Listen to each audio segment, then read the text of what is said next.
Welcome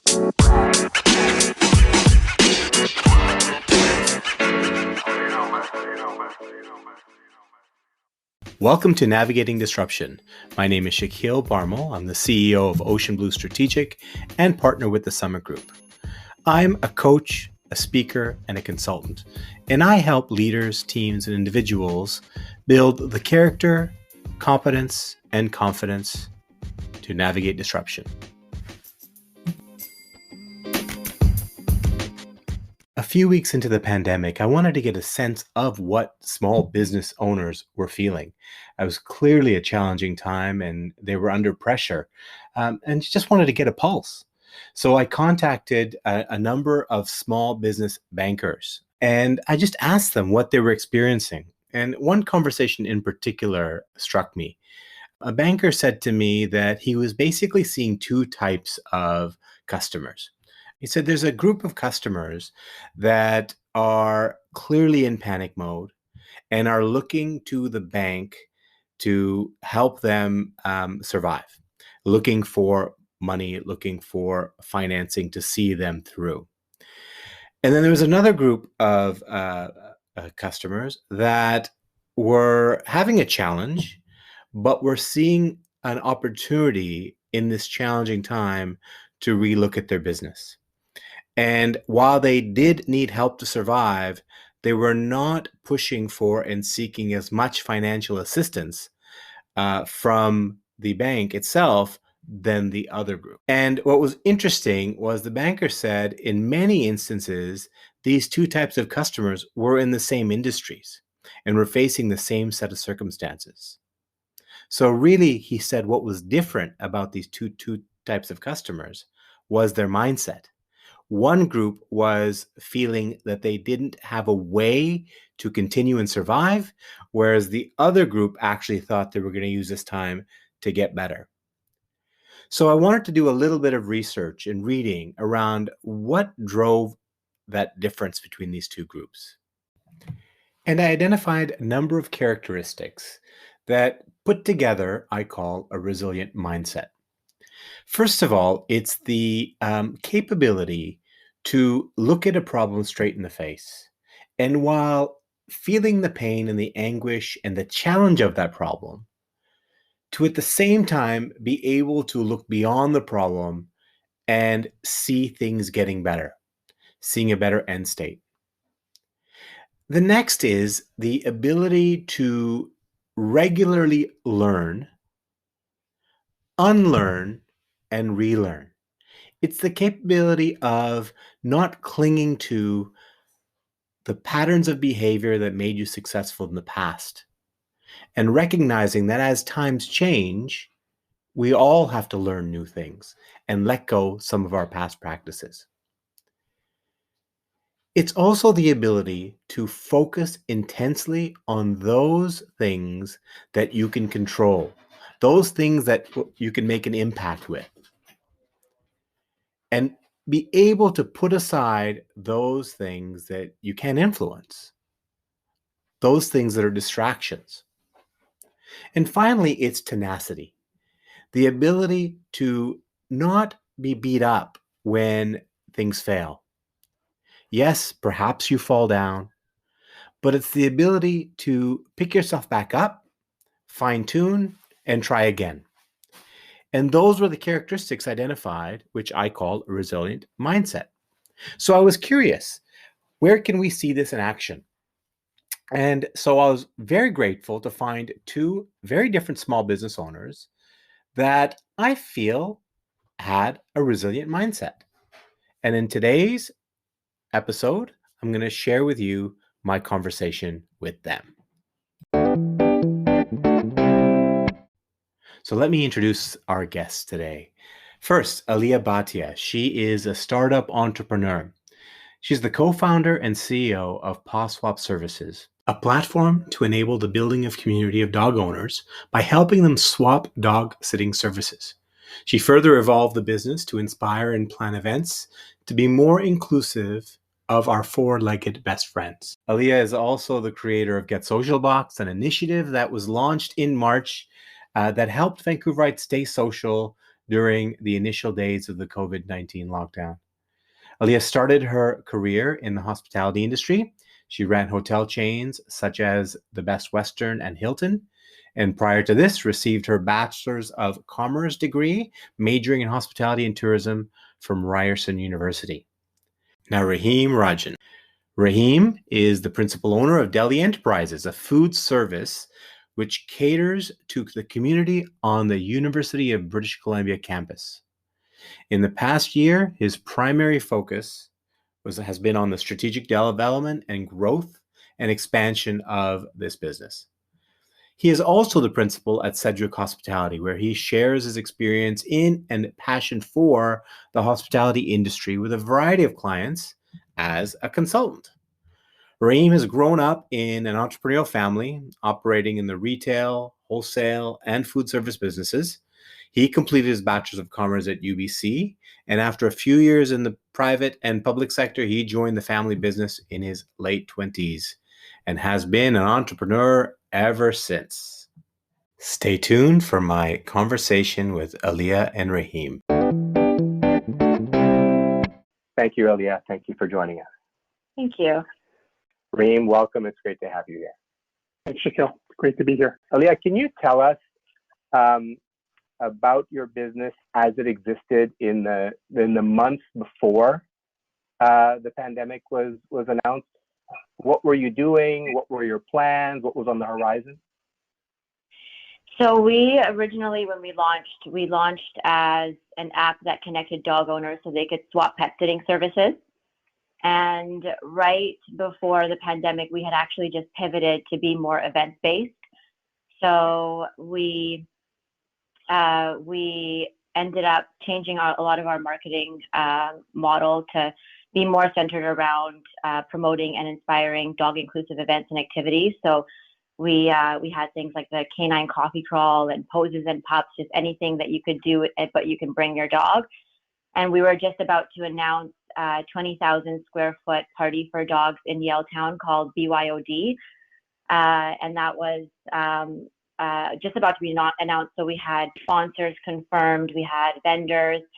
And so that was the first thing that we had to cancel. Second was we were supposed to be on Dragon's Den in Toronto in March.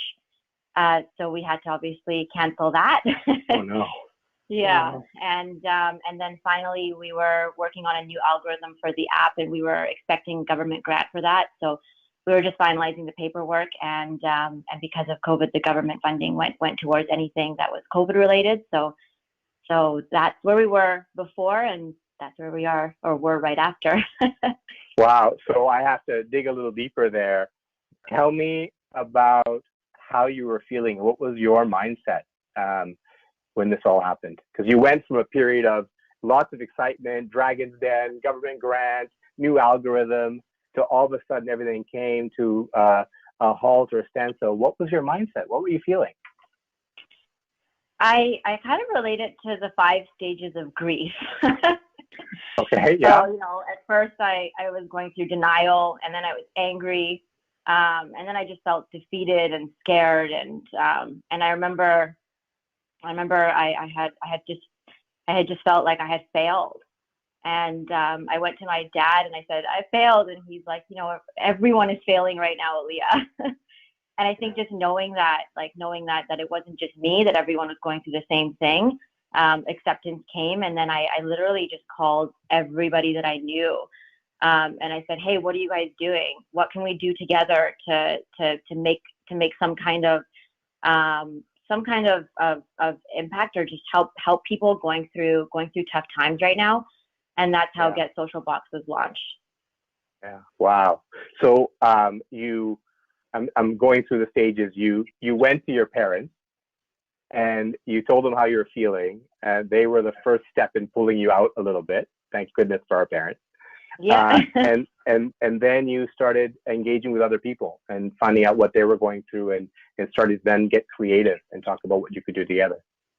Mm-hmm. Yeah, other entrepreneurs and people who had a different skill set to me in different industries, a lot of different industries. So restaurant, the fitness industry, just like not that as many at that time in the pet space. And that's how we formed Get Social Box, and then another division of PawSwap called Dog Supporting Local, which we just launched a couple weeks ago. Okay. I'd love to come back to the Get Social Box a little bit further into the conversation, but let's ask Rahim. Rahim, why don't you tell us your story? Where were you before all of this happened? What were your plans for your business? Right. No. So, in the months leading up to the pandemic, we were obviously continuing our day-to-day operations, but we were at a really exciting point, I think, in our business development. We had just launched an on and off campus catering service. We had just introduced and launched an online ordering platform and an accompanying app. And finally, we put together a very comprehensive plan around staff development, focusing on operational literacy, management training, and skills enhancement. And so we were at this point where we had invested heavily in all three areas, and we were starting to see the early returns on all three fronts. And so it certainly was an exciting time. And just as you know, whenever you invest in something and you launch something, it takes a certain amount of time for it to see the returns you hope. And for us, we started to see that literally just at the turn of the new year. And January, February, we really started to see an uptake on the catering side. We started to see a real push on our digital presence. And as we know, March hit and the world changed as we know it. So I'm going to ask you the same question I asked Aliya. What happened for you emotionally, psychologically at that time? Yeah, I think it's somewhat similar to what Aliya shared as well. I mean, initially, I think for me, I was trying to understand what the pandemic is, what's the scale, what's the scope, and there's a lot of uncertainty that comes with that. But then there's also a lot of information that makes you go in this direction or this direction or this direction. And so I think in the beginning, for me, whenever there's a challenge, it's always about trying to understand that challenge and understand, how to tackle that challenge in probably the best manner possible. And so that was what happened. I have to admit, in the beginning, I did not understand how widespread this would be, and I did not even think that it would affect our operations or larger society as much as it did. One thing I'll say that builds upon what Aliya mentioned, which is there was some solace, there was some, I guess, camaraderie that I felt in knowing that I wasn't the only one. I too, like Aliya, talked to others, not just in the food service industry, but in other industries. And to a person, it was, I can't believe this. What's going to happen next? And so I think there was comfort. I think there was comfort in understanding that we were not alone, that this was happening to everyone. And so there was going to have to be a collective response in how to actually overcome this. And so that was my initial thinking, Shaquille. Yeah, that's very helpful. I'm seeing those common themes for both of you, and also from other people I talked to during this time, is that there really was something in this feeling that we were in this together, and it's not just us and our friends and our family and competitors and other businesses. The entire world was in this together, and there was some peace that came from that, and some feeling that perhaps a higher purpose is involved here, and also looking after us through this time. So faith is probably an important part of that, getting our mindset right. So let's take a moment and reflect on what we heard from Aliya and Rahim. They were both at very exciting points in their business. They had invested time, money, and energy into that next phase of growth of their business. Aliya talked about how they had made a pivot to move towards events, and they were going to get funding, and they were going on Dragon's Den. And Rahim had invested a bunch of time and money into repositioning his business for growth. And then the pandemic hit. They were honest. They were both devastated, but they picked themselves back up. They talked to people. They got some advice. They didn't understand what was going on at first, but they took the time to understand, and they very quickly faced reality and started thinking about what they were going to do. So let's hear now on what they did do. So our pivot is dog supporting local for paw swap. So we have a platform that allows dog owners to support local just by giving them the local companies that they can support on one area. And we're going to be in stores soon. So when people go into a store, they'll be able to see our dog supporting local products. And then the second is kits that people can purchase off of our platform. And then one kit will also get donated to a local charity. Oh, okay. So when you say dog supporting local, just to be very, very clear about it, for my understanding and the audience that you're talking about, encouraging dog owners to buy products from local businesses in their neighborhood. Yeah, exactly. Yeah, exactly. And to support local stores. It's basically a new product that we had to launch within the paw swap division, and it also is a new customer base as well. But I think everyone is dealing with a new customer base right now. Like this has never happened before, so there really isn't that much data out there in terms of what to provide to people because no one really knows. So for us, we just went straight to our customers, and we have a really loyal customer base, and we just asked them, hey, what do you guys want? And then also our marketing team, they have such a good pulse on what they would want as dog owners as well. And so that's how this was created, just from collaborating with the team and then with our users as well. Yeah, so in there I heard the importance of actually knowing who your loyal customers are in the first place. And actually staying in touch and engaging with them and finding out where they are, what do they need, and being there to support them. Yeah, I think qualitative data is really important right now versus quantitative. And then once you figure out what it is that they want, you can create your product. And then once you've created your product, then you can send surveys and get that quantitative data that you need. But it's just really difficult to just take data and create a new product when there is no data, right? So there is no data. I would say, talk to customers, and then you can, test your hypothesis and then iterate your product if you need to. Sounds like you learned the importance of having data. Did you already know the importance of data, or is this something that's kind of really amplified for you? I mean, this all came from Eric Ries's book, The Lean Startup. I learned everything that I learned from that book. And you read that book after this all happened, or you had read it before? No, well before. Okay. So you were getting ready for this. You didn't just know it. A lot of startups know Eric Ries's book, The Lean Startup, and just testing your hypothesis and finding a minimal viable product. All of this came from him, and I think it's just kind of like the startup Bible. So, Rahim, how about you? Tell us about where you are with your business now. Sure.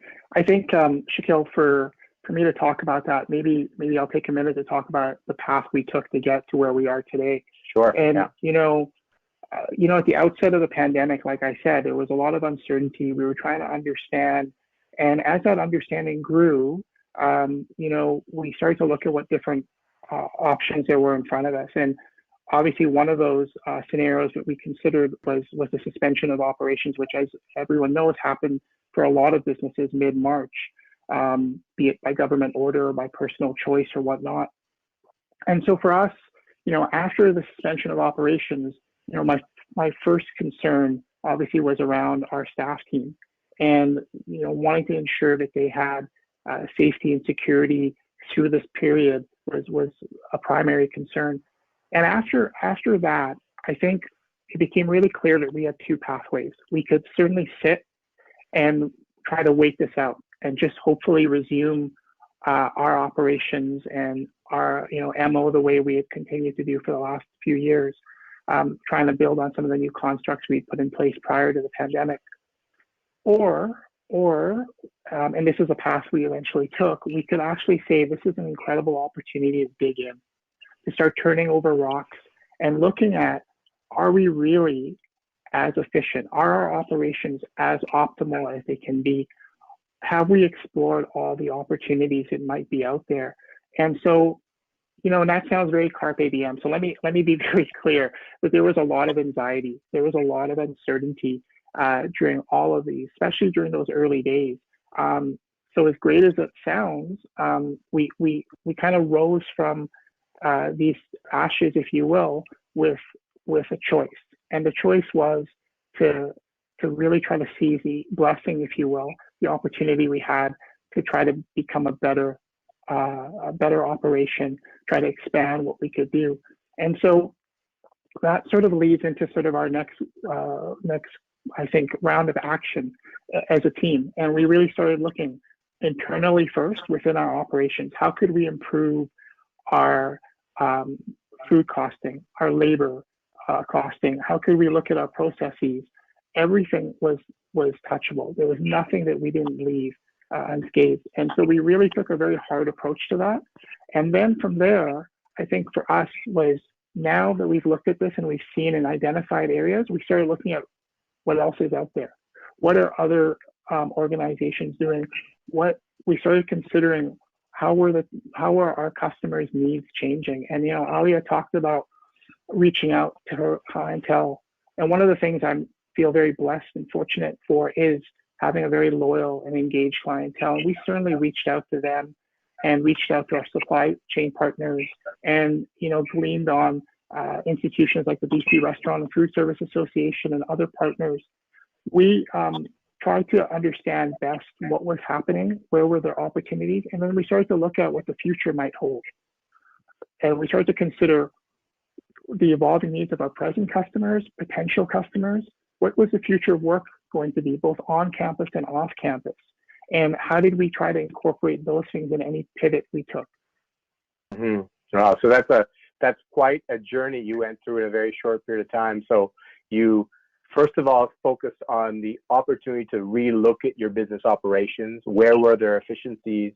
As a small business owner, when you're in the mix of everything, you should ideally be always looking at everything and any way in which you can optimize your operations. But the reality of it is, when you're in the mix day to day, you often don't find the bandwidth to be able to do that. And so to be suspended in operation was our opportunity to say, you know what, we know we could be doing better.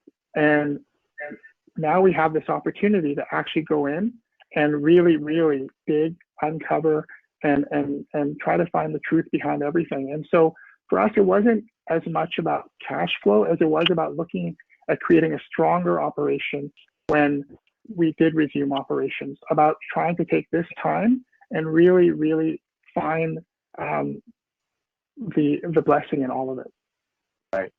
So, there's this old saying that says that for small business owners, they're the chief cook and bottle washer, and that it's very hard to work on your business because you're so busy working in your business. And I guess what you're saying now is you had a forced stop. So you actually were forced to stop working in your business. So you started working on your business and you took advantage of that opportunity. Yeah, absolutely. I think that's exactly what this time allowed us to do to a much greater extent. You're always working on your business to a certain extent, but what this allowed was almost unparalleled access to time, energy, resources, and collectively, like our management team came together in ways that we normally can't because everyone's got different schedules and whatnot. So yeah, very good. So can you tell us a little bit now what your pivot looks like? Yeah, so I think early on we made a decision that we obviously knew that we wanted to look at opportunities, but in looking at those opportunities, we said to ourselves that we had to, any pivot we took was going to be from a place of strength. We really need to have some foundational strength from the business that we're in any pivot that we undertake. And so for us, we looked at, we basically took like I said, a deep dive, and we looked at where and how opportunities might arise. And I think for us, it was a combination of new products and services and new markets and customers. To allude to the model that you talked about last week, we looked at a pivot that involved both elements. And so I'll give you a concrete example. in our catering business, as we looked at, our traditional catering business that we launched, there was a heavy emphasis on buffet style catering. Now, as you know, with the pandemic and all the issues around distancing and food safety and whatnot, and spread, that model is almost antiquated already, and perhaps will never return. So in our pivot, we looked at how do we create a much stronger model of lunchbox style catering that becomes more individual, but still allows the same effect for our clientele. And then how do we then ensure that our clientele understand that we can be very, very creative in how they want their catering experience to be, right? And then when you consider the future of work and you look at how operations and organizations might come together outside of the workplace, how do we cater, mind the pun, how do we cater to that through our catering business? Mm-hmm. Mm-hmm. And then when we looked at some of the other elements of our business, be it new partnerships or enhancing our digital presence, which from a business model resiliency, I would say we were just starting to embark upon and grow strength around. We have a long way to go. And that's certainly an area that we feel that we can pivot strongly. And, one of the things that we're doing now is we're launching a loyalty and rewards program. And these are pivots that we felt that were building on the strengths that we already had and could allow us to perhaps explore new customers, new markets, and certainly just expand what we saw we could be a year or 2 or 3 years down the road. And we're looking at offering new services such as a meal subscription program and meal kits as well. Just to summarize that, new products and services, meal subscription program, boxed lunch deliveries, and then new customers, because now you're going to be targeting customers that are actually off campus and offering your services beyond. You had a pretty captive audience, and now you're going to be moving beyond that. So it sounds like there's some big operational changes to deliver new services and new customers. Can you comment on that a little bit? Sure. Yeah, absolutely. And I think one of the things we did is we made an assessment of capacity, and we looked at where it made sense for us to expand our operations. One of the things is you always have to consider, you can dream big and you should dream big, but then you have to take the realistic approach and determine whether or not you have the capacity or whether you have to make changes to your capacity to allow those dreams to materialize. And so for us, when we looked at some of these opportunities, we said, yes, we're going to have to make some changes. But again, returning to my earlier point, we had strength. We had built capacity. We had put some investments in place that we hadn't optimized yet. And so much of what we're trying to do next and what we're attempting to do over the next few months is really trying to optimize that capacity we feel that we have. And then, it's about challenging ourselves and taking calculated risks that allow us to push ourselves to a new frontier. Yeah, very good. Thank you, Rahim. And one of the things that I've seen is that customers' needs are changing through this pandemic. What we're seeing is people's mindset is shifting. People's needs are changing, and that's changing, and it's evolving rapidly in some cases and not so rapidly in other cases. And so part of what we're seeing when we have conversations is that change, and it allows us to look at how to adapt and how to evolve as a result of it. But one of the things that I've seen that's been really helpful in engaging in those conversations is what it leads to, because often one question leads to another question, and I think that's so valuable, and you don't get that unless you're willing to actually engage and have that conversation. So it's so important to actually go beyond looking at a screen. It's so important to find ways in which you can actually have real conversation. Very good. Thank you. What do you know now about running your business that you did not know a year ago? Let's start with Aliya. What I always thought was something that never resonated with me was it's all about who you know. And recently it's actually now dawned on me that it really is about that, but it's also more so about the types of conversations that you're having with those people that you know. Yeah. I think we all need to expand our minds and have different types of conversations. And it's just one of those conversations that could lead to a really great idea. Right. So one of the things now more than you did before was have more conversations with more people about more topics, right? Yeah, exactly. That's excellent. Rahim, what about you? What's one thing now that you didn't know a year ago? Yeah, I think for me, the realization that I probably didn't know a year ago was really how I look at um, challenges and like strengths. And for me, there was always that my MO was always to say the strengths are the strengths and they'll just continue being strengths. And what I have to work on are challenges. And I think especially over the last number of months, I realized that there's so much power, there's so much opportunity in deconstructing your strengths with the end in mind to actually improve upon them and make them even stronger. And so it's still important to focus on challenges and come out of those challenges to make them strengths. But there's real power and opportunity in looking at your strengths and saying, how can you be stronger, even on those fronts that you felt successful with before? Knowing what you know now, 3 months in, 4 months in, is there anything you would do differently in your response to this pandemic? No. No. No.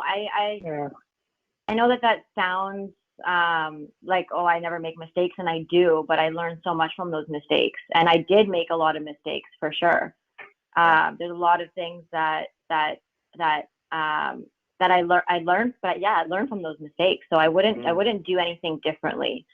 I think the approach we took was the approach I would take again. And just like Aliya, mistakes galore on a weekly basis. But from those mistakes, I think there were opportunities to learn. And I think, I don't know if I learned everything that was to be learned, but I certainly feel like I was humbled at times and learned more just by being open to the learning process. So I think I'd go down the same path. How you feel about the future? I want to ask both of you. I'm going to ask it this way. On a scale of 1 to 10, where 10 is extremely optimistic and 1 is, almost pessimistic or not very optimistic, where would you be, Aliya, on a scale of 1 to 10? I'm always pretty optimistic, no matter what's going on. Obviously, I have bad days, just like everybody. So I would say 9. Yeah. But my optimism might be a different definition than other people's. Do I think things are going to get back to normal? No. I don't think it's going to get back to normal for a while, but I think that whatever we do now is going to last for a while. So what I mean by that is let's say you have a new product or a service that you're providing to a new market or the same market. That I think will be something that now you can add on to whatever you were providing before, and whatever you provided before might be a little bit different as well, because the customers are changing as well. Like the customers that you served before are not going to be the same customers anymore. Right. So Very 9 good. for optimism overall. Yeah, very good. Rahim, what about you? Scale of 1 to 10. Yeah, so I think if you asked me prior to the pandemic, I would give you, like Aliya, I'm an optimistic person, so I'd probably give you an answer of about an 8.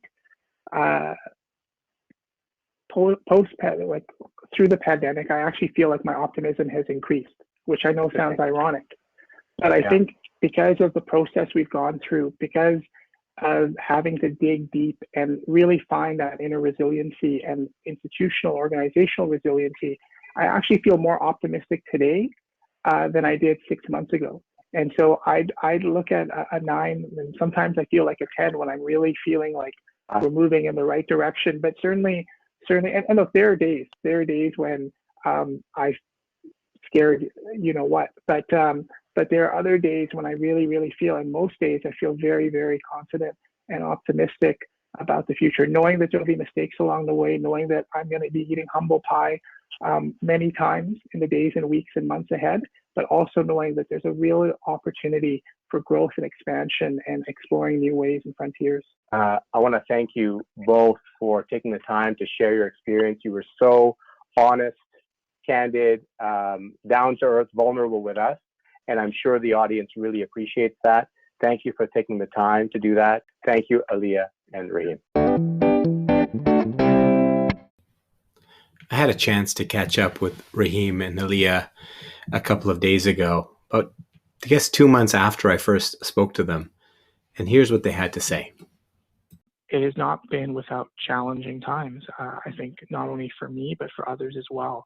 But what I would say is that this pandemic has enabled a rare opportunity for our business to really, really look at where and how we can operate in an optimal manner. And for me, that really has led to an enhanced level of optimism for the future. We've made some really good progress and really concrete progress in a number of the areas that we initially discussed during the session. For example, with our meal kit program and our program to deliver both what we call deconstructed meal kits, which are traditional meal kits that you see from HelloFresh and others, as well as cooked and ready to go meals. We have basically finalized our menu offering. We are now exploring and finalizing how our distribution channel will work. And we're really excited for mid-September launch of that program. We have actually spent, as I mentioned a few weeks back, a lot of time looking at how COVID will affect the future of our catering operation. And for that, we also have really taken a fine-tooth comb to our menu and said, how does this become from what is traditionally known in catering circles as a buffet model to a more individualized model? We had made some great inroads even in the design of our catering program a year ago with respect to that, but what we've done now is make it across the board, whether it's a lunch box or whether it's an individual package, we're able to now cater to what we would call the new normal of catering going forward. And we're excited about reintroducing our catering services in September as well. I feel confident because I know that there is opportunity that existed before that we hope to resume and build upon. And I'm excited that there's opportunity that we've spent months delving into and trying to understand better that we can introduce and grow. And that's where I think a lot of the optimism comes from. We're going to have to work harder than I think we ever have, and we pride ourselves on working hard. But I think what we're going to have to do is understand that we have to move cautiously, but with a sense of confidence in ourselves and in our customer base that they'll receive what we're trying to offer them in the best way possible. And now let's get an update from Aliya. You'll recall when we last spoke to her, she had taken her business that was originally inspired for pet sitting swapping to then organize events to encourage inclusion of dogs and pets. And then she had pivoted to have a service to encourage dogs supporting local businesses. So let's see what's happening now. Launched Dog Supporting Local, something that we could do during COVID. So that was doing really well. And then we've decided recently to go back to PawSwap and find out how we could pivot in order to still stay relevant in today's world. Yeah. And so going back to the concept of just pivoting and keeping strong with our mission, we found that while pet sitting was something that was happening amongst our users, it wasn't something that they were using their points for. And so we basically decided it was too complicating and we're just going to take out the whole pet sitting aspect altogether. So while we launched 2 years ago with our mission in mind, which was not leaving your dogs home alone, while connecting people with each other to exchange pet sitting services did work. It left us wondering the entire time if there was a better solution. And then all of a sudden it clicked. Yeah. So it kind of occurred to us why it was so painful to ask friends and family to watch our dogs. And it wasn't because it was awkward or we felt guilty or because we didn't have enough friends. It was simply because we didn't want to leave our dogs home alone. And so with the new and improved PawSwap, we don't have to.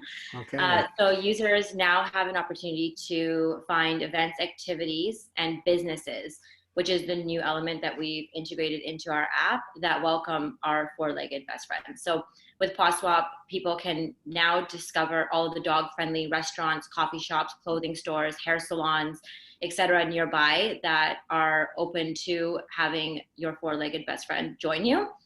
And we have descriptions in there telling people if the dog has to be tied up outside, is allowed inside, are free to roam off leash, or if the restaurant or establishment offers a special treat for the pup.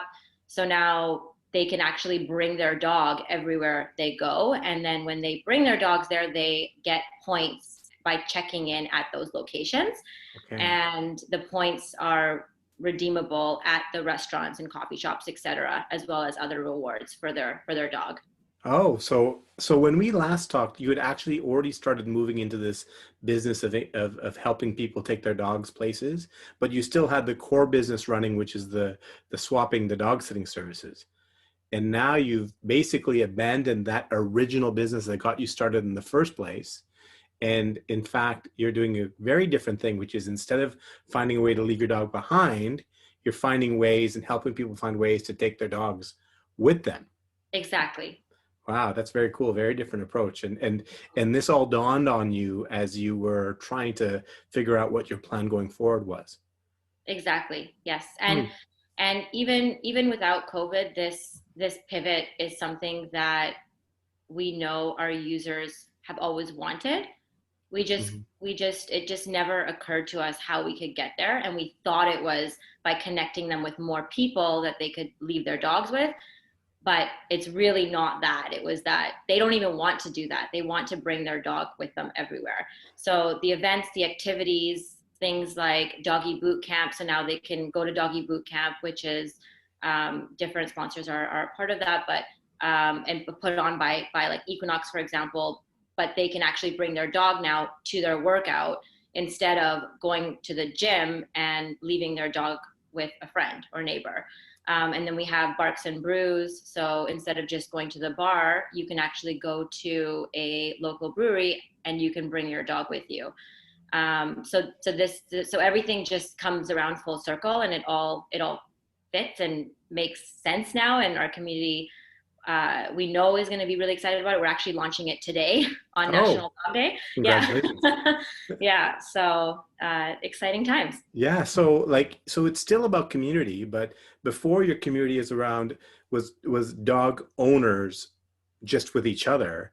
And now you've expanded the community to not only be dog owners, but be the businesses that are welcoming to dogs. So you've increased the potential size of your community, and you've created a bit of a business stimulus opportunity for businesses now, which is very helpful given that everybody's trying to find ways to survive and encourage more customers to come in. Exactly. Wow. And right now too, because dog owners, not all, but majority of the dog owners that are part of our community have now gone to remote work.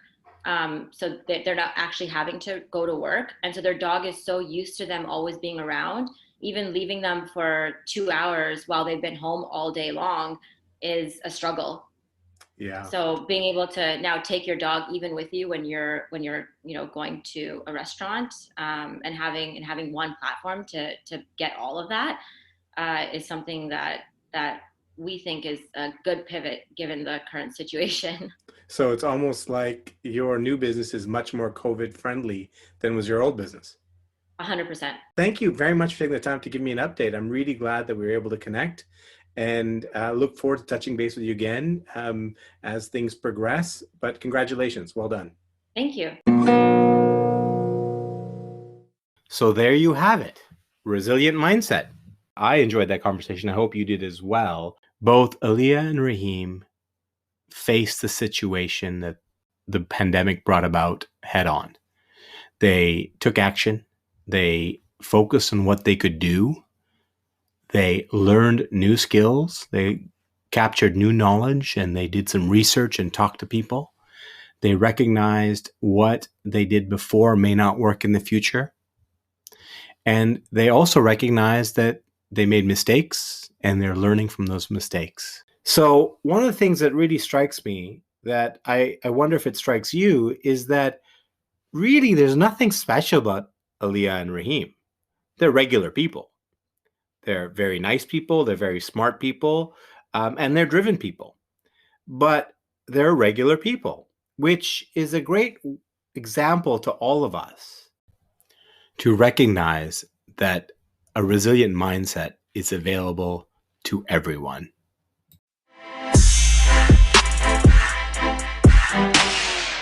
Thank you for tuning in. If you liked this episode, please do rate or leave a review. It'll help others like you find this show. See you next time.